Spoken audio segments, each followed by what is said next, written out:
आदत से मजबूर जंगल के राजा शेर ने अपने सलाहकार ज्योतिषी यानी के हाथी को बुलाया।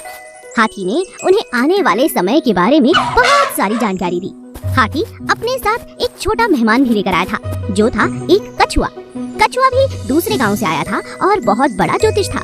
हाथी राजा शेर से कहता है, महाराज, ये मेरा दोस्त है बीकू कछुआ।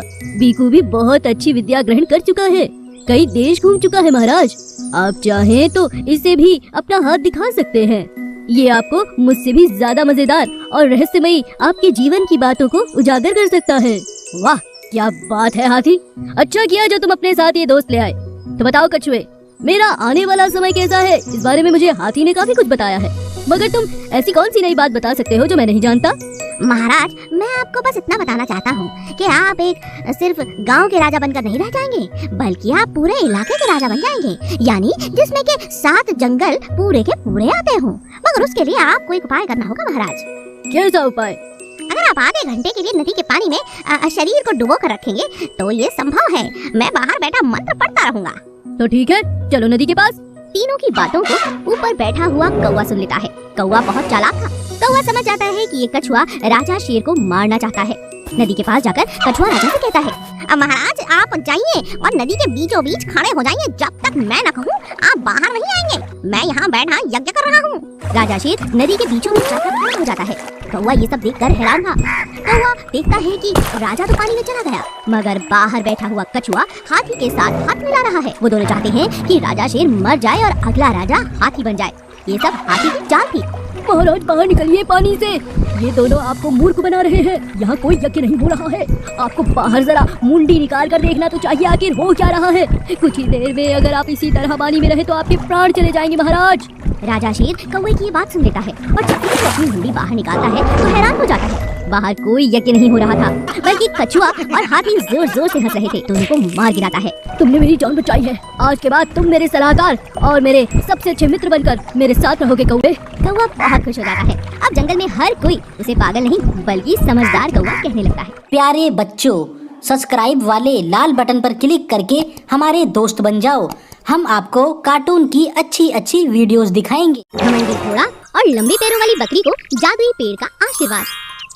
सुनारपुर जंगल में सभी जानवर बड़ी खुशी खुशी रहा करते थे। वो सभी आपस में मिलजुल कर खेलते, साथ मिलकर खाते और साथ मिलकर मस्ती किया करते थे।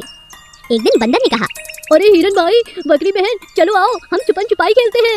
हाँ ठीक रहेगा, हिरन ने कहा। तब बकरी कहती है, ठीक है बंदर भाई, आप दोनों छुप जाओ, मैं आप दोनों को ढूंढती हूँ। बंदर और हिरन पेड़ों और झाड़ियों की ओर में छुप जाते हैं और बकरी वहीं आंख बंद करके 10 तक गिनती है। 1 2 3 4 5 6 7 8 9 और ये 10, मैं आ रही हूँ। लेकिन बकरी जैसे ही आँख खोलती है तो उसकी आंखों के सामने जंगल का बिगड़ैल घमंडी घोड़ा खड़ा था, जो कि बहुत ही गुस्से वाला था और उसको अपनी लंबी लंबी टांगों का बहुत घमंड था। घोड़े ने लात मारते हुए बकरी से कहा, अरे तुम आँख बंद करके क्या तपस्या कर रही हो? हटो हटो मेरे सामने से। घोड़े की लात ठोकर खाकर बकरी दूर जाकर गिरती है।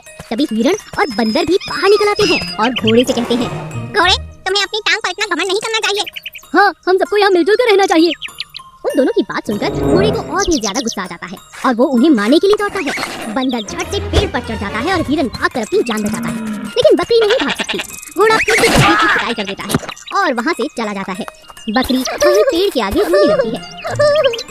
हे भगवान, अगर मैं भाग नहीं सकती, मेरे पैर छोटे हैं, तो इससे मेरी क्या गलती है? आप मुझे ताकत दीजिए ताकि मैं इस घोड़े को सबक सिखा सकूं। तभी अचानक पेड़ के ऊपर से कुछ पत्तियां नीचे गिर जाती हैं और पेड़ से आवाज आती है, बकरी, मैं जादुई पेड़ हूँ, तुम मेरे नीचे गिरी हुई पत्तियों को खा लो, इससे तुम वो ताकत ले आओगी जो तुम चाहती हो। क्या ये सच है? बकरी ऐसा कहते हुए नीचे गिरी हुई पेड़ की पत्तियों को खा लेती है और पत्तियां खाते ही उसकी टांगें एकदम घोड़े सी लंबी और ताकतवर हो जाती हैं। ये चमत्कार देखकर बंदर पेड़ से नीचे उतर जाता है और हिरन भी वहाँ वापस लौट आता है और वो तीनों बिगड़ैल घोड़े की तलाश में जंगल में निकल जाते हैं। थोड़ी दूर जाने पर वो देखते हैं कि घोड़ा एक छोटे से चूहे को बहुत तंग कर रहा था।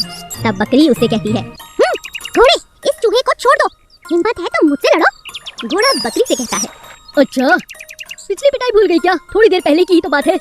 जैसे ही घोड़ा बकरी पर आक्रमण करता है तो बकरी उसे अपनी लंबी टांगों से मार मार के नीचे गिरा देती है और घोड़ा बकरी से माफी मांगता है और कसम खाता है कि वो फिर कभी ऐसे किसी को भी तंग नहीं करेगा। अरे बस, मैं किसी को परेशान नहीं करूंगा, वादा करता हूँ।